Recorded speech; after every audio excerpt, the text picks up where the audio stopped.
এই ভদ্রলোক নিজের আর এক জেনারেল মঈন ভাবছেন।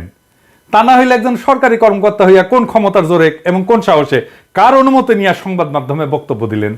সরকারি কর্মচারী হিসেবে উনার তো প্রধান উপদেষ্টার অনুমতি নিয়ে বক্তব্য দেওয়ার কথা, ঠিক কিনা? রাষ্ট্র, রাজনীতি এবং দেশের সর্বশেষ পরিস্থিতি নিয়ে সরকারের মন্ত্রী পরিষদ বিভাগের সচিব, পুলিশের আইজিবি, নৌবাহিনীর প্রধান, বিমান বাহিনীর প্রধান অথবা প্রধান বিচারপতি কি প্রকাশ্যে গণমাধ্যমে বিবৃতি সাক্ষাৎকার দিতে পারবেন? পারবেন না। উনি কেমনে দিলেন? কোন অধিকারে? কোন হেডমে? হাতে অস্ত্র আছে আর তলে সৈনিক আছে। সেই জন্য ফ্যাসিবাদের অবসানের পরে গণতন্ত্র ফিরে আসলে বলে কি সরকারের শীর্ষ কর্মকর্তারাও স্বাধীন হয়ে গেলেন? চাকরিবিধির সকল শর্ত লঙ্ঘন করিয়া নিয়ম নীতি ভাঙ্গা তারা কি দেশে অরাজকতার সৃষ্টি করবেন? এই সেনা প্রধানের দেখানো পথে তো সোনার বাংলা দেখতেছি ওই দিকেই আগাইতেছে। বৈবাহিক সূত্রে উনি শেখ পরিবারের জামাই, মাশাআল্লাহ। খুনি হাসিনার ফুফাতো বোনকে বিয়ে করছিলেন ওয়াকার, জেনারেল ওয়াকার। স্ত্রীকে অনুসরণ করিয়া সেনা প্রধান পতিত হাসিনাকে বড় আপা বইলা ডাকতেন আর কি, এখনো ডাকেন। হাসিনার পরিবারের জামাই হওয়ার কারণে বহু যোগ্য অফিসারকে টপকাইয়া ওয়াকারুজ্জামান দেশের সেনাপ্রধান হয়েছেন। এটা জানা কথা, আমরা সবাই জানি, তাই না? এটা একটা খারাপ নজির, যা বাংলাদেশের সশস্ত্র বাহিনীর এক অগৌরব গাথা। ভুললে কিভাবে চলবে? খুনি হাসিনার একান্ত অনুগত বইলাই এই সেনা কর্মকর্তা ওয়াকার গত 15 বছর যাবৎ একে একে সবগুলা লাভজনক এবং গুরুত্বপূর্ণ পদ অতিক্রম করে সেনাপ্রধান হয়েছেন, ঠিক কিনা ওয়াকার সাহেব? কথা সত্য। এই পথ পরিক্রমায় তিনি সবসময় তার আপার দুঃশাসনের পক্ষেই কথা বলছেন। এর বিরুদ্ধে কখনো কি কোথাও একটা শব্দ উচ্চারণ করেছেন? হ্যাঁ, ওই আমলে সকল কুখ্যাত জেনারেলদের সাথে তো মিলেমিশে থাকিছেন এবং গণ অভ্যুত্থানের পরেও তাদেরকে রক্ষা করার চেষ্টা চালায় গেছেন। রাজনৈতিকভাবে ফ্যাসিজমের পক্ষে 15 বছর যাবৎ ব্যবহৃত এই সেনা কর্মকর্তা 36 জুলাই ছাত্র জনতার গণবিস্ফোরণের আগের এবং পরের অভিন্ন সেনা প্রধান, তাই তো? নাটকীয়ভাবে কি বদলে যেতে পারেন? পারেন না। বলেন দেখি, আজ রাজনৈতিক প্রভাবমুক্ত সশস্ত্র বাহিনীর মতলববাজি তত্ত্বের এই প্রবক্তা ভয়ঙ্কর স্বৈরাচারিণী খুনি হাসিনা 15 বছরের দুঃশাসন আমলে কখনো কি একবারের জন্য কোথাও এমন কিছু কইছেন? তখন সারাক্ষণই ব্যস্ত ছিলেন ওই শাসন ব্যবস্থা অব্যাহত রাখার কুৎসিত ব্রতে। তখন তিনি তার আপা কুখ্যাত প্রধানমন্ত্রীর পদতলে সশস্ত্র বাহিনীকে রাখতে কখনো আপত্তি করেন নাই। কিন্তু এখন কেন তার এতই দরকার যে গণ অভ্যুত্থান থেকে উত্থিত গণরাজনীতির প্রভাব থেকে মুক্ত থাকার জন্য? এর কারণ বোঝার জন্য আইনস্টাইন হওয়ার দরকার নাই।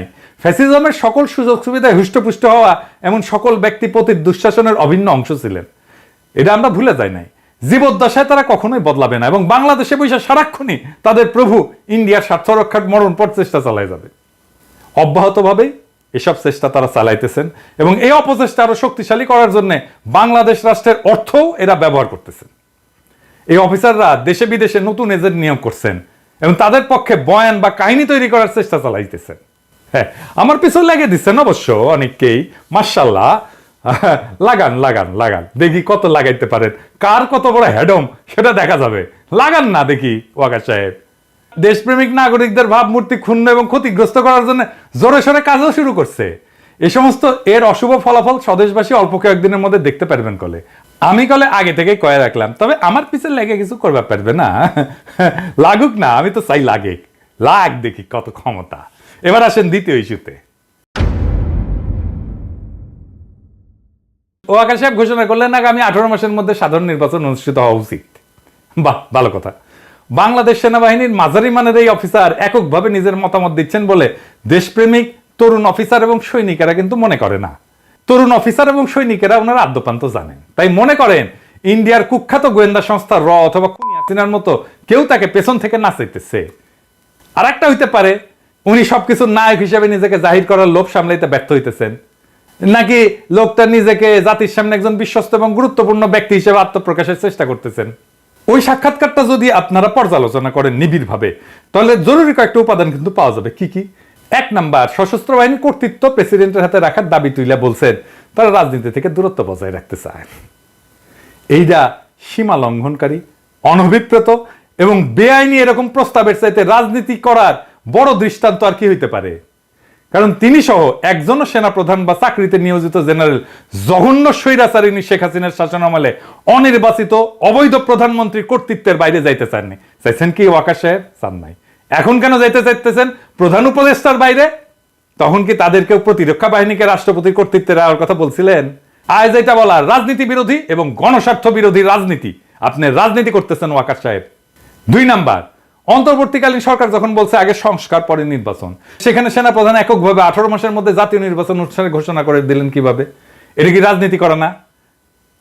তাতে কি সরকারি চাকরিবিধির গুরুতর লঙ্ঘন ঘটেনি? 3 নাম্বার, ওয়াকার সাহেব যখন বলে যে গণতন্ত্রের উত্তরণ ঘটা উচিত, তার মানে কি তিনি পরোক্ষভাবে বলতেছেন খুনি হাসিনার উৎখাতের দিন অর্থাৎ 5ই আগস্টের আগে বাংলাদেশে গণতন্ত্র ছিল? মানে ওয়াকার সাহেব নিজের অজান্তেই ফ্যাসিজমের পক্ষে কথা কইতেছেন। 4 নাম্বার, কিছু সামরিক কর্মকর্তা সাবেক প্রধানমন্ত্রী বা স্বরাষ্ট্রমন্ত্রী সরাসরি নিয়ন্ত্রিত সংস্থাগুলোতে কাজ করার সময় নিয়মের বাইরে গিয়া কিছু করতে পারেন বইলা এই সাক্ষাৎকারে সন্দেহ প্রকাশ করছেন জেনারেল ওয়াকার। ওয়াকার সাহেব মস্করা করেন আমাদের সাথে, হ্যাঁ, যেখানে সারা দেশের মানুষ নিশ্চিতভাবে জানে এই সকল সংস্থার দায়িত্ব পালনকারী শীর্ষ ব্যক্তি সহ অনেক অফিসারই নিয়মিতভাবে গুম, খুন, দস্যুবৃত্তির মতো ভয়াবহ বেআইনি কাজে জড়িত ছিলেন। 5 নাম্বার, প্রধান উপদেষ্টা জাতিসংঘের সাধারণ পরিষদের অধিবেশনে যোগদানের উদ্দেশ্যে রওনা হওয়ার সময় সাথে সাথে মিলায় প্রকাশিত হইল সেনা প্রধানের এই সাক্ষাৎকার। আর এতে দেখা যাচ্ছে যে লোকটা পরিপূর্ণভাবে ইন্ডিয়ান রাজনৈতিক অভিসন্ধির প্রতি সাই দিয়া নির্বাচনের সময়সূচি ব্যক্ত করতেছেন এবং পতিত সরকারপন্থী জেনারেলদের কিছু শর্ত অন্তর্বর্তীকালীন সরকারের সামনে তুলে ধরতেছেন। চাকরিবিধি লঙ্ঘন করে এমন ঔদ্ধত্যপূর্ণ আচরণের জন্য সেনা প্রধানের বিরুদ্ধে ডক্টর মোহাম্মদ ইউনূস কি কোনো শাস্তিমূলক ব্যবস্থা গ্রহণ করবেন? হ্যাঁ, পারবেন না উনি করতে। সেই জন্য আমি মনে করি যদি সেটা না করেন তাহলে তাকে এখন থেকে এই সমস্ত গণবিরোধী জেনারেলদের শর্তেই দেশ পরিচালনা করতে হবে। আমার প্রফেসর ইউনূসকে নিয়ে এইটা সবচেয়ে বড় অভিযোগ। কেন এটা আমি আবার বলবো, আবার আরো ব্যাখ্যা করে বলবো যে প্রফেসর ইউনূস সেনাবাহিনীর এই দুর্বৃত্তগুলো ইচ্ছা অনুসারে দেশ চালাইতেছে। বিএনপি, জামাত, বৈষম্য বিরোধী ছাত্র আন্দোলন সহ গণ অভ্যুত্থানে অংশগ্রহণকারী সকল দল, সংস্থা এবং পক্ষকে এই নতুন বাস্তবতা কিন্তু বুঝতে হবে এবং এর বিরুদ্ধে ঐক্যবদ্ধভাবে রুখে দাঁড়াইতে হবে। আর তা না করতে পারলে ভিন্ন রূপে ডেলে সাজানো ফ্যাসিবাদের নবছায়া গণতন্ত্র শূন্যতা, অধিকারহীনতার মধ্যে ইন্ডিয়ার কর্তৃত্বের অধীনে বসবাস করতে হবে। আমি বলে রাখলাম, লিখে রাখতে পারেন। এইবার আসেন তৃতীয় ইস্যুতে। ওয়াকার সাহেব যখন নিজের এখতিয়ারের বাইরে বিষয় নিয়ে নিয়ম নীতির সকল সীমা লঙ্ঘন করে কথা বলেন, দেখা যাচ্ছে আমাদের মিডিয়া তখন তা তুলে ধরতে ভয় বা লজ্জা পাইতেছে। লজ্জা নারীর ভূষণ এবং প্রথম আলো, ডেইলি স্টারের ভূষণ। কিন্তু এটা কেন হবে? গণমাধ্যম কি এখনো খুনি হাসিনার শাসনামলে গড়ে ওঠা ভীতির পুরানো মানসিকতার রাজত্বে বসবাস করতেছেন, নাকি তারা জেনারেল ওয়াকারকে খুনি হাসিনার বনজামাই ভাইবা এখনো সন্ত্রস্ত থাকে, তাকে সমীহ করে? আচ্ছা, আর একটা জিনিস বলি, আপনারা বলেন তো দেখি, জেনারেল ওয়াকার সামরিক বাহিনী সম্পর্কিত কমান্ড, নিয়ন্ত্রণ কাঠামো এবং নিয়ম নীতি সম্পর্কে কি অবগত না? যদি তা না হইয়া থাকে তাহলে কিভাবে তিনি ডিজিএফআই, এনএসআই, এনটিএমসি এইগুলোর মতো সংগঠনগুলোতে নিজের নিয়ন্ত্রণে নিলেন? নিজের নিয়ন্ত্রণে নিছেন এরা জানেন তো? আদতে এগুলোর নিয়ন্ত্রণ প্রধান উপদেষ্টার হাতে থাকার কথা। তো প্রফেসর ইউনূসকে অতিরিক্ত কাদের বোঝা মনে করে এগুলোর দায়িত্ব সেনা প্রধানকে সামলাইতে দিচ্ছেন। শুধু তাই না, ডিজি, বিজিবি, ডিজি আনসার, র্যাবের অফিসাররা কেন স্বরাষ্ট্র উপদেষ্টাকে টপকায় বা উপেক্ষা করে সেনা প্রধানের কাছ থেকে নির্দেশ নিতেছেন জানেন নাকি? এটা কিন্তু হইতেছে। দাপ্তরিকভাবে মূল বস প্রধান উপদেষ্টা হওয়ার পরেও সশস্ত্র বাহিনী বিভাগের প্রিন্সিপাল স্টাফ অফিসার কেন সেনা প্রধানের কাছ থেকে সিদ্ধান্ত নেন? প্রধানমন্ত্রী বা প্রধান উপদেষ্টার পরিবর্তে রাষ্ট্রপতির হাতে সশস্ত্র বাহিনীর দায়িত্ব রাখার পরামর্শ দেওয়ার ক্ষমতা জেনারেল ওয়াকারকে কে দিছে? তিনি কি সংবিধান সংস্কারের জন্য গঠিত কমিশনকে প্রচ্ছন্নভাবে দিক নির্দেশনা বা হুকুম দিতেছেন? দেখা যাক আমাদের সেই প্রবাসী পণ্ডিত আলী রিয়াজ কার সাথে আপোষ করেন, কাকে ভয় পান এবং কার ইঙ্গিতে উঠবস করেন, দেখবনি আমরা। বর্তমানে এটা স্পষ্ট যে সশস্ত্র বাহিনীর উপরে প্রফেসর ইউনূসের কোনো নিয়ন্ত্রণ নাই। আমার এইটা চিন্তা এবং আমি প্রফেসর ইউনূসকে প্রথম থেকে বলে আসতেছি, আপনার নিয়ন্ত্রণ নিরঙ্কুশ করেন, আমরা সমর্থন দেব বলে আসছি কিন্তু। এবং এটার ফলেই জেনারেল ওয়াকার প্রকাশ্যে এসে অনবরত বিভিন্ন বিতর্কিত বিবৃতি দিচ্ছে, ফলে পরিস্থিতি ক্রমশই ঘোলাটে হচ্ছে। রয়টার্সের সঙ্গে জেনারেল ওয়াকারের সাক্ষাৎকারে যে চিন্তাটা জনমনে সবচেয়ে বেশি ধাক্কা দিছে তা হইল রাষ্ট্রপতি এবং প্রধানমন্ত্রীর ক্ষমতার ভারসাম্য রাখা এবং সশস্ত্র বাহিনী রাষ্ট্রপতির অধীনে থাকা। কল্পনা করেন, সশস্ত্র বাহিনীর নিয়ন্ত্রণ গণতান্ত্রিক ধারায় অবাধ এবং সুষ্ঠু নিরপেক্ষভাবে নির্বাচিত সরকারের অধীনে নাই, আছে একজন মনোনীত রাষ্ট্রপতির হাতে, চুপ্পুর মতো লোকের হাতে। সেই সরকার কি কখনো স্বাধীনভাবে চলতে পারবে? বাংলাদেশে পাকিস্তানের চিহ্ন দেখতে পারতেছেন না? ইমরান খানের যে দশা হয়েছিল এরকম হবে না? পাকিস্তানের মতো জেনারেল সাহেবদের গুতায় জনগণের ভোটে নির্বাচিত রাজনীতিবিদদের শাসন কি কখনো কার্যকর হবে? হবে না। ঠিক ওইটাই চাইতেছে ওয়াকার। আমাদের মতে এটা ভীষণ বিপজ্জনক একটা প্রস্তাব। আপনি মহা অন্যায় করছেন ওয়াকার সাহেব এই প্রস্তাব দিয়া। আপনি ভাইবেন না আপনার চালাকি আমরা ধরতে পারবো না। আপনার ডালে ডালে চলেন, আমরা পাতায় পাতায় চলি। ওয়াকার সাহেব পলিটিক্স করে আসা লোক, বহুত দিনের, 18 বছর বয়স থেকে পলিটিক্স করি। আর আপনি 18 বছর বয়স থেকে লেফট রাইট করেন। আঙ্গেরের সাথে চালাকি করবেন না, চালাকি ধরে ফেলবো। চালাকি ধরে ফেলা আমি ছাড়াও মেলা লোক আছে। হ্যাঁ, পরে আবার চিন্তা করেন না যে পিনাকিটা সরাই দিলে আবার ভালো হয়ে যাবে। না, আমি ছাড়া মেলা লোক আছে, ওটা ধরে ফেলবে। তো আমার মনে হয় যে ভবিষ্যতের এই সমস্ত বিকল্প পথ মাথায় রেখে শাসক জেনারেল সাহেবেরা 5ই আগস্ট হাসিনার নিরাপদ পলায়ন নিশ্চিত করছিলেন। তারা এটা করতে গিয়া বাংলাদেশ রাষ্ট্রের নিরাপত্তার প্রশ্নে যে সমস্ত আপোষ এবং স্বার্থহানিকর অঘটন ঘটাইছেন তা নিয়ে তরুণ অফিসার এবং সৈনিকদের সামনে কিছু প্রশ্ন উত্থাপন করা জরুরি। কি কি সেই প্রশ্ন? 1 নাম্বার, একটা দেশবাসীর উদ্দেশ্যে একটা পরিকল্পিত নাটক প্রচার করা হয়। দেশবাসীর উদ্দেশ্যে বলা হয়েছিল যে বিক্ষুব্ধ জনতা গণভবনের দিকে আগায় আসতেছিল বলে মাত্র 45 মিনিট সময় বেঁধে দেওয়া হয় হাসিনাকে। এই সময়ের মধ্যে পদত্যাগ করে হাসিনা সামরিক হেলিকপ্টার করে দেশ ছাড়ে। কিন্তু নাটকটি সময়ের ফ্রেমে বিশ্বাসযোগ্যতা হারায়। এটা নিছক 45 মিনিটের নাটক ছিল না, হুট করে কিছু হয়নি। জবনিকা পাতের বেশ কয়েক ঘন্টা আগে থেকে এই নাটক সাজানো হয়েছিল, যার প্রত্যেকটা মিনিটের হিসাব এবং বিবরণ এবং ঘটনার বিস্তারিত অবশ্যই আছে। কখন হয়েছিল এই নিরাপদ পলায়ন নাটকের প্লট রচনা, কে বা কারা এটা তৈরি করছিল, এর সাথে কি ইন্ডিয়া জড়িত? প্রতিবেশীদের সঙ্গে আতাত করিয়া সফল সমন্বয় ঘটায় কি খুনি হাসিনাকে দিল্লিতে পাঠানো হইল? 2 নাম্বার, 5ই আগস্ট হাসিনা পদত্যাগ করলে তার সরকার কার্যত বিলীন হইয়া যায়।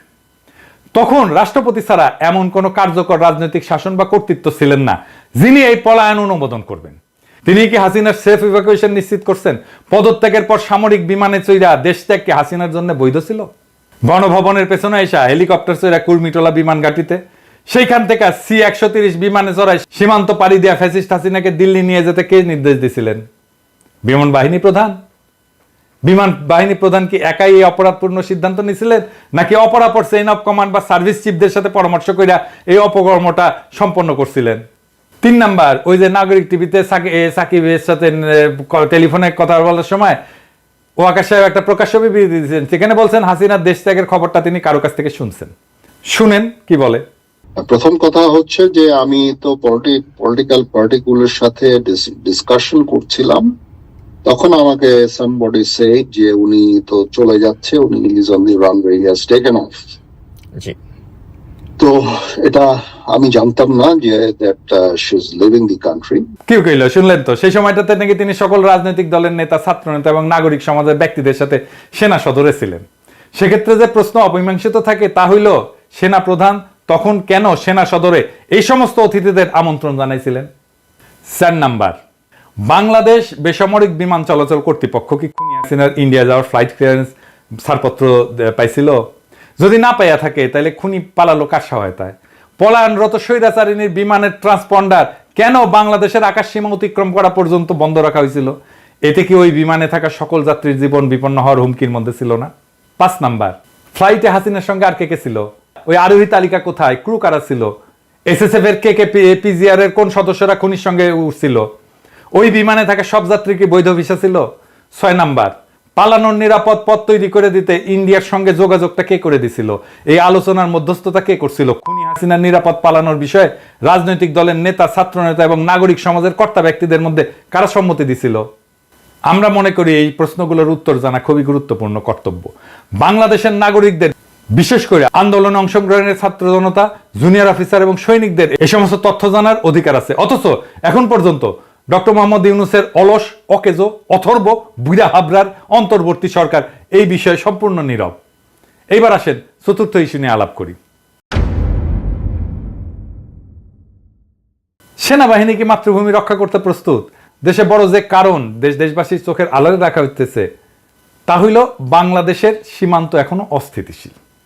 সীমান্তের ঠিক ওপারে আরাকান আর্মি এবং মিয়ানমার সরকারি বাহিনীর মধ্যে লড়াই চলমান। রোহিঙ্গারা এখনো নিজের ভূখণ্ডে নির্যাতিত। আজও তাদের দেশ থেকে বাধ্য করা হচ্ছে। আরো শরণার্থী আমাদের দেশের দিকে ঠেলে দেওয়ার অপচেষ্টা অব্যাহত আছে। এই সুযোগে কুকি চীনরা বেশ সক্রিয় হয়েছে। ইন্ডিয়ার মণিপুর, মিজোরাম এবং বার্মার চীন রাজ্যের স্বগোত্রীয়রা আতাতে আমাদের পার্বত্য চট্টগ্রামের বিশাল একটি অংশ নিজেদের বলে দাবি করতেছে। আপনারা সবাই জানেন PCJSS এবং UPDF পার্বত্য চট্টগ্রামে নিজেদের নিয়ন্ত্রণ নেওয়ার চেষ্টা করতেছে। সার্বভৌমত্ব রক্ষার প্রশ্নে এমন হুমকি মোকাবেলায় আমাদের সশস্ত্র বাহিনীর পরিকল্পনা এবং প্রস্তুতি কতটুকু তা দেশবাসীর জানা প্রয়োজন। পাশাপাশি ইন্ডিয়া অবিরতভাবে তার বল প্রদর্শন করতেছে। অমিত শাহ এবং রাজনাথ সিং এর নিয়মিত হুমকি স্রেফ ফাঁকা আওয়াজ বইলা উড়িয়ে দেওয়াটা ঠিক না। ডক্টর ইউনূস সরকারের উপর ভারত মোটেও খুশি না, এটা কিন্তু মাথায় রেখেন। বাংলাদেশ আক্রমণ করে ইন্ডিয়া যে তাদের পুতুল হাসিনাকে আবারও ক্ষমতা বসানোর চেষ্টা করবে না এর নিশ্চয়তা আছে কি? কিংবা এমন আশঙ্কা কি কোনো সমরবিদ অস্বীকার করতে পারবেন না। অবশ্য আক্রমণ বা আগ্রাসন বলি তা করতে ইন্ডিয়া বেশ কয়েকটা অজুহাত ধীরে ধীরে উচ্চারণ করে পটভূমি কিন্তু তৈরি করতেছে। যেমন সংখ্যালঘু নির্যাতন, নিপীড়ন, ইসলামী মৌলবাদের উত্থান, ইন্ডিয়া অবৈধ বাংলাদেশের অনুপ্রবেশ ইত্যাদি। এমন হুমকি মোকাবেলায় কি আমাদের সশস্ত্র বাহিনী প্রস্তুত আছে? দেশবাসীর সামনে বুকে হাত রেখে আমরা প্রস্তুত এমন অভয় বাণী দেওয়ার সততা, সাহস কি তিন বাহিনী প্রধানদের আছে? সেনাপ্রধান জেনারেল ওয়াকারুজ্জামান, নৌবাহিনীর প্রধান রিয়ার অ্যাডমিরাল নাজমুল হাসান এবং বিমান বাহিনীর প্রধান মার্শাল হাসান মাহমুদ খান কি দেশবাসীকে পরিপূর্ণ আশ্বাস দিতে সক্ষম যে তারা বহিঃশত্রুকে মোকাবেলার পুরোপুরি তৈরি আছেন? আগে তো এই কাজটা করবেন। বাংলাদেশের রাজনীতি নিয়ে মাথার একেবারে পোকা উঠে গেছে না? নিজের কাজের খবর নাই, রাজনীতির খবর নিয়ে মাথা গরম করে বসে আছেন।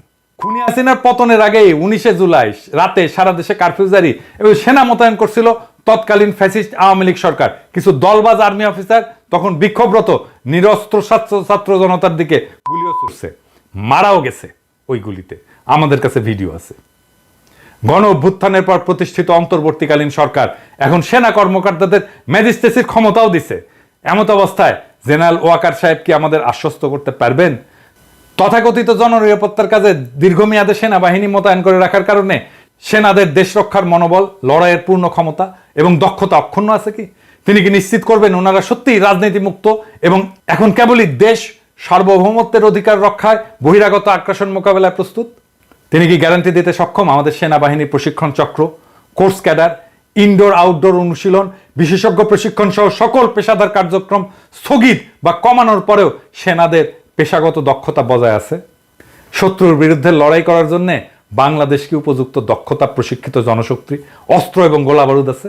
সশস্ত্র বাহিনীকে দেশের আভ্যন্তরীণ নিরাপত্তার দায়িত্ব থেকে দ্রুত সরায় যুদ্ধের পর্যায়ে প্রস্তুত করতে কতদিন সময় লাগে তা কি তারা জানেন? তবে আমি দৃঢ়ভাবে বিশ্বাস করি সেনাপ্রধান জেনারেল ওয়াকারুজ্জামান জানেন দীর্ঘদিন ব্যবহার না করলে ধারালো অস্ত্রটাও মরিচায় ক্ষয় ধরে যায়। এইবার আসেন অ্যাডমিরাল মোহাম্মদ নাজমুল হাসান, আপনি কি জানাবেন আমাদের কতগুলো সমুদ্র উপযোগী সহায়ক কর্মক্ষম জাহাজ আছে? কয়টা কর্মক্ষমতার বাইরে আছে? কি যথেষ্ট অস্ত্র, গোলা বারুদ বা যুদ্ধের রসদ? জবাব যদি না হয় আপনি কি প্রতিরক্ষা উপদেষ্টাকে বর্তমান পরিস্থিতি এবং সক্ষমতা সম্পর্কে জানাইছেন? এই অবস্থার উন্নতি না হইলে শত্রুপক্ষের দ্বারা বাংলাদেশের কি হাল হইতে পারে, জয় হইতে পারবেন কিনা তা নিয়ে কি আলোচনা করছেন? আপনার নাবিকদের অপারেশনাল এবং প্রশিক্ষণের হাল হকিকত এবং মান কতটুকু? নৌ প্রধানকেই নিশ্চিত করতে হবে আমাদের সমুদ্র সীমা লঙ্ঘিত হইলে তারা দ্রুত সময়ের মধ্যে ব্যবস্থা নেবেন। ওই যে মনে আছে না, সেন্ট মার্টিন দ্বীপে বার্মান নৌবাহিনী 7 দিন ধরে গুলি বর্ষণ করার পর সেখানে নৌবাহিনীর জাহাজ পৌঁছেছিল 7 দিন পরে। এটা কিন্তু দেশবাসী জানে। এবার আসেন বিমান বাহিনীর প্রধান মার্শাল হাসান মাহমুদ খান, আপনি কি আমাদেরকে বলবেন কিভাবে আপনার বিমান আমাদের আকাশ মুক্ত রাখবে? কয়টা উড়বার পারে আর কয়টা পারে না? গত 1 বছরে আপনার অপারেশনাল পাইলটরা কি 30টা ফ্লাইং ঘন্টা আকাশে থাকতে পারছেন? আপনি কি মনে করেন বর্তমান সক্ষমতা নিয়ে শত্রুপক্ষের মুখোমুখি হইতে পারবেন?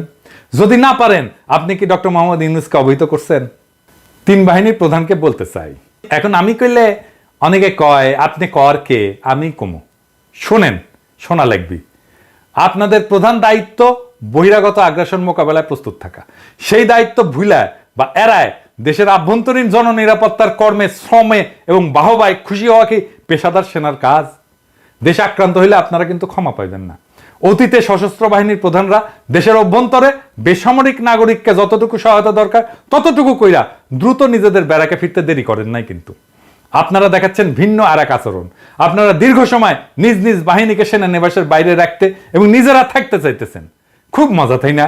এখনো বহু বিচিত্র লেনদেনের ভাগিদার হওয়া যাইতেছে, তাই না?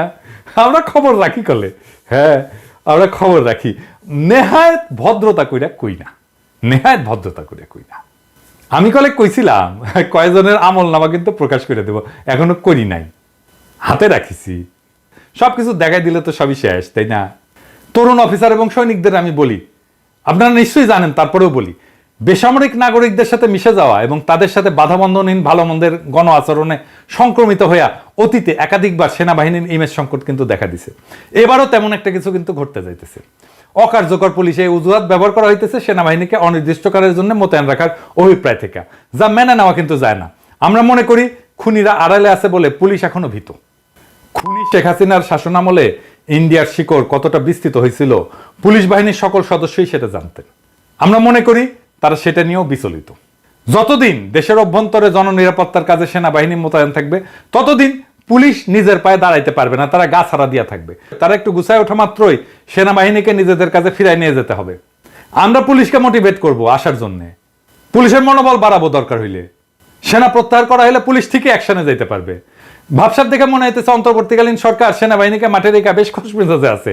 তারা হয়তো চাইতেছে দেশ রক্ষা বাহিনীর সমাজ রাজনীতির বিভিন্ন নোংরা আবর্জনা এবং জঞ্জালের মধ্যে জড়ায় সরকারকে কলঙ্ক মুক্ত রাখবে। আহারে, এই হইতেছে প্রফেসর ইউনূসের সরকারের বুদ্ধি। উপদেষ্টাদের বুদ্ধি হচ্ছে এই লেভেলে। সশস্ত্র বাহিনী বলছিল না যে 632 জনকে অঘোষিতভাবে লুকায় রাখা এবং পতিত সরকারের কয়েক হাজার খুনি দাগি অপরাধী দুর্বৃত্তকে দেশব্যাপী সেনা ছাউনিতে নিরাপদ আশ্রয় দিছিল। এর জন্য কিন্তু দেশবাসী বিস্মিত এবং ব্যথিত হয়েছিল। পতিত ফ্যাসিস্ট সরকারের বিভিন্ন পর্যায়ের নেতা নেত্রী সংগঠক কর্মকর্তাদের নিরাপদে দেশান্তরিত হওয়ার সকল ব্যবস্থা যে সশস্ত্র বাহিনীর একদল শীর্ষ কর্মকর্তা করে দিচ্ছেন তা যেই না জনগণ ক্ষুব্ধ হয়ে উঠছে। কলঙ্কজনক এমন ভয়াবহ ঘটনার কারণে সশস্ত্র বাহিনীর এই 3 প্রধানের প্রতি মানুষের সকল আস্থা ধুলায় মিশে গেছে। ফ্যাসিস্ট সরকারের পতনের পর 3 বাহিনী প্রধানের প্রত্যেকটা পদক্ষেপ থেকে বোঝা যায় সশস্ত্র বাহিনীর বর্তমান নেতৃত্ব দেশপ্রেমিক ভূমিকা রাখতে অক্ষম। দলবাজ, অযোগ্য, অদক্ষ, দুর্নীতিপরায়ণ কর্মকর্তাদের অবসারিত কইরা প্রথমেই তাদের উচিত ছিল আগাছা নির্মূল করা। বিড়াল মারতে হয় প্রথম রাতে, তারপর স্বচ্ছ একটা ব্যবস্থা প্রবর্তন করে দ্রুত সকল শূন্য পদ এবং র্যাঙ্ক পূরণ করা। আমি মনে করি এই ক্ষেত্রে অবসরপ্রাপ্ত সেনা কর্মকর্তা এবং যাদেরকে চাকরি থেকে বাধ্যতামূলক অবসর দিচ্ছেন তাদেরকে পুনর্নিয়োগ এবং চুক্তিভিত্তিক নিয়োগ করা যাইতে পারে।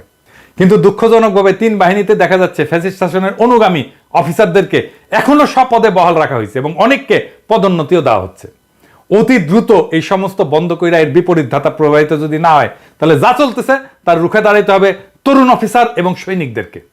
আপনারা আমাদেরকে পাশে পাবেন, জনতাকে আপনাদের পাশে পাবেন, আমরা সে ব্যবস্থা করব। এবার আসেন প্রফেসর ইউনূসের প্রসঙ্গ। জাতিসংঘের সাধারণ পরিষদের বক্তৃতায় প্রফেসর ইউনূস গণ অভ্যুত্থানে সশস্ত্র বাহিনীর ভূমিকাকে অতিরঞ্জিত এবং ভুলভাবে উপস্থাপন করে একে যতই মহিমান্বিত করার চেষ্টা করেন না কেন তা যে দেশের গণতন্ত্রায়নের জন্য আত্মঘাতী হচ্ছে তা মানুষ অচিরেই বুঝতে পারবে। প্রফেসর ইউনূসের এটা একটা দোষ, বড় দোষ। এই যে ছাত্রদেরকে মাথায় তুললো, এখন সেনাবাহিনীকে মাথায় তুলছে, যার হাতে শক্তি তারই মাথায় তোলে। বুঝছেন, এটা সমস্যা না? আরে নেতা সে, তারে মাথায় তুলছে মানুষ, সে আর একজনকে মাথায় তুলতেছে যা দেখে কার হাতে শক্তি আছে। ও ওর হাতে শক্তি, ছাত্রদের হাতে, ছাত্রের মাথায় তোলো। ও সেনাবাহিনীর হাতে অস্ত্র আছে, সেনাবাহিনীর মাথায় তোলো। এরপরে দেখবে র্যাবের হাতে আসছে, র্যাবের মাথায় তোলো। এই করতে থাকবে। 12 বছর দীর্ঘ গণ আন্দোলন সংগঠন, ব্যাপক আত্মত্যাগ এবং ভয়াবহ দমন পীড়নের মধ্যেও আন্দোলনকে অব্যাহত রাখা এবং পরিচালনাকারী রাজনৈতিক শক্তির ভূমিকাকে খাটো করার মানসিকতা, এটা আমি বলবো এটা হীন মতলববাজি প্রসূত। খুনি হাসিনার অনুগ্রহ উপভোগকারী প্রতিবেশী রাষ্ট্রের প্রতি অনুগত রাজনৈতিকভাবে অসৎ গুটি কয়েক শীর্ষ সামরিক কর্মকর্তা অর্থাৎ অশুভ এই শক্তির প্রতি আনুগত্য প্রদর্শন ছাড়া এমন বক্তব্যের ভিতরে অন্য কোনো সারবত্তা নাই। প্রফেসর ইউনূস সশস্ত্র বাহিনীর ক্ষমতা তার পিছনে সংগঠিত কইরা দেশের চলমান অরাজনৈতিক শাসন ব্যবস্থা যে দীর্ঘায়িত করতে চাইতেছেন সেই ইঙ্গিত মিথ্যা দিয়া সত্য গোপন করার এই বক্তব্যের মধ্যে লুকায় আছে। ডক্টর মোহাম্মদ ইউনূসকে বুঝতে হবে আমরা কেন ইন্ডিয়ার আগ্রাসনের হুমকির কথা তুলছি। প্রতিবেশীদের প্রতি নত জানু বাংলাদেশের সশস্ত্র বাহিনীর বর্তমান নেতৃত্ব আত্মসমর্পণের পথ বেছে নেবে। এরা পরিশ্রমকে ভয় পায়, এরা শত্রুকে মোকাবেলা করতে চায় না। মালগুলা নানা সুযোগ সুবিধার দুর্নীতিতে আকণ্ঠ ডুবে গেছে। এই জন্য এরা দেশকে পুনরায় প্রতিবেশীদের কোমল বা প্রচ্ছন্ন নিয়ন্ত্রণের আওতাধীন করে ফেলবে এবং ইসলাম বিদ্বেষী পশ্চিমা সেকুলারিজমের তত্ত্বের ছায় পুনর্বাসিত হবে নব্য আওয়ামী লীগ। বিনিময়ে আপনাকে হয়তো ঘুষ হিসেবে দেওয়া হবে প্রফেসর ইউনূস দেশ শাসন এবং কর্তৃত্বের দীর্ঘস্থায়ী স্বাদ। প্রধান উপদেষ্টা যদি না জানেন এটা তার ব্যর্থতা। সশস্ত্র বাহিনীতে ফ্যাসিস্ট আওয়ামী লীগের স্বার্থ সংশ্লিষ্ট কর্মকর্তারা শপথে অটুট, অক্ষত এবং অক্ষুণ্ণ অবস্থায় আছে। এক একটা দিন যাচ্ছে আর জেনারেল ওয়াকার নিজের কর্তৃত্ব সুসংহত করতেছেন। যদিও দেশে বিদেশে প্রভাব প্রতিপত্তি ডক্টর মোহাম্মদ ইউনূসের ধারে কাছেও নাই ওয়াকারের, তবে শাসক হিসেবে এই সরকার প্রধানের ব্যক্তিত্বে যে বড় ধরনের সমস্যা আছে তা উনার গত 8 সপ্তাহের শাসনে কিন্তু বোঝা গেছে। আরো উপলব্ধি করা গেছে যে সেনা নেতৃত্বের দিকে ঝুঁকে পড়া ওনার শাসন বেশ নড়বড়ে এবং ভঙ্গুরি থাকবে, যা বাংলাদেশকে স্থিতিশীলতা দিতে পারবে না। আর সেটাই ইন্ডিয়ার চাওয়া। এমন আয়োজনকে তার ধরে রাখতে তারা সমর্থন যোগাবে। এমন পরিস্থিতি দীর্ঘদিন বিদ্যমান থাকলে জেনারেল এরশাদের মতো একটা নিকৃষ্ট ইন্ডিয়ান এজেন্টকে ক্ষমতায় বসাইতে প্রতিবেশীদের খুব একটা বেগ পাইতে হবে না। দেখেন না, কিছু পাবলিক তো আছে এখন ওয়াকার করে জিন্দাবাদ দেয়, যেহেতু হাতে বন্দুক আছে। ওয়াকার নাকি বহুত কিছু করিছে হাসিনা সরার জন্য, খেয়ালই নাই ওই হাসিনা ওর আপা। তো এইরকম করে ক্ষমতা দখল করে উপরন্ত তার পেছনে পশ্চিমাদের সমর্থনও জুটাই ফেলতে পারবে। জনধিকৃত হাসিনাকে যদি 15 বছর ক্ষমতায় রাখা যায়, তাহলে একজন মধ্যম মানের জেনারেলকে দিয়ে পরবর্তী 10 বছর বাংলাদেশ শাসন করা যাবে না কেন? এটা ভাববো কেন? জেনারেল 9 বছর শাসন আমলে যেভাবে আওয়ামী লীগ সহ অন্যান্য কিছু বিশেষ দলের সমর্থন পাইছিলেন, সেভাবে জেনারেল ওয়াকার যে সহায়তা পাইতে পারেন, সেটার আলামত তো ইতিমধ্যে বাংলাদেশের রাজনীতিতে উকে দিচ্ছে। আপনি তো দেখেন, আমার কমেন্ট বক্সে যদি জেনারেল ওয়াকারকে কিছু কয়, তাইলে এসে ঝেপে পড়ে কিছু লোক, দেখেছেন? এরশাদ দল করেছিল, ওয়াকারও দল করে ফেলবি। আর প্রফেসর ইউনূস, আপনি কিন্তু মাথায় রেখেন, আপনার সাথে ইন্ডিয়ার যদি কোনো ঝামেলা হয়, আমেরিকা কিন্তু আপনার পক্ষ নিয়ে আগে আসবে না। আপনার বড় বন্ধু হওয়া সত্ত্বেও মার্কিনের পিছু উঠবে, যেভাবে গত জানুয়ারিতে জাতীয় সংসদ নির্বাচনকালে চূড়ান্ত দুঃসময়ে বাংলাদেশকে পরিত্যাগ করছিল তারা। অন্তর্বর্তীকালীন সরকার প্রধানের ব্যক্তিত্বহীনতার মাত্র 8 সপ্তাহের ব্যবধানে সেনা প্রধানের সবচেয়ে বড় দুর্বলতায় পরিণত হয়েছে তার মূল শক্তিতে। জেনারেল ওয়াকারের দুইটা ভিন্ন পরিচয় তাকে অদ্ভুত এক সামর্থ্য যোগাইতেছে। একাধারে তিনি সেনাপ্রধান এবং খুনি হাসিনা পরিবারের জামাতা। এটাই বাংলাদেশের এই মুহূর্তে সবচেয়ে বড় ট্র্যাজেডি। ডক্টর মোহাম্মদ ইউনূসের সরকার ইন্ডিয়াকে তোষামত করতেছে, আর সেনা প্রধান পদে বসে আছে তাদেরই এক এজেন্ট, আর প্রেসিডেন্ট হয়ে বসে আছে আর এক হাসিনা নির্বাচিত লোক সুপ্পু। গণ অভ্যুত্থান সংগঠনকারী এবং পরিচালনাকারী এবং নেতৃত্ব প্রদানকারী বিশাল আত্মত্যাগে মহিয়ান ছাত্র জনতা সহ সকল আন্দোলনকারী রাজনৈতিক শক্তির সঙ্গে সহায়তা না কইরা ডক্টর মোহাম্মদ ইউনূস আজ ব্যাপকভাবে দুর্নীতিগ্রস্ত সেনা নেতৃত্বের সঙ্গে আঁতাত করেছেন। ঘাতকদের একটা অংশের পক্ষ নিচ্ছেন এবং পতিতদের রাজনৈতিক স্বার্থ দেখিচ্ছেন। প্রফেসর ইউনূস, এটা আমি আগে বলি নাই, কিন্তু আজ বলতে বাধ্য হতেছি। কিন্তু দীর্ঘ 15 বছর ধরে চলমান দেশবাসীর গণতন্ত্র, ভোটাধিকার এবং মৌলিক মানবাধিকার সংগ্রামে আপনি কিন্তু একটা বিবৃতি দিয়ে কখনো পক্ষে দাঁড়ান নাই। একটা গুম, খুন, মিথ্যা মামলার প্রতিবাদ করেন নাই। শুধু আপনার নিজের স্বার্থের এবং কষ্টের কথা বলছেন। গণ অভ্যুত্থানের পরবর্তী সময়ে আপনারা ধরে আনা হয়েছিল, ধার করে আনা হয়েছিল, ধার করে ধরে আনা যুগ পরিবর্তন করার তীব্র আকাঙ্ক্ষায় তাড়িত গণমানুষের একটা সরকার গঠন করা ইচ্ছা পোষণ করছিল দেশের মানুষ। কিন্তু এই সরকার বিপ্লবের আকাঙ্ক্ষাকে ধারণ করতে পারে না, সরকারও পরিচালনা করতে পারে না। এইটা প্রমাণিত হয়েছে।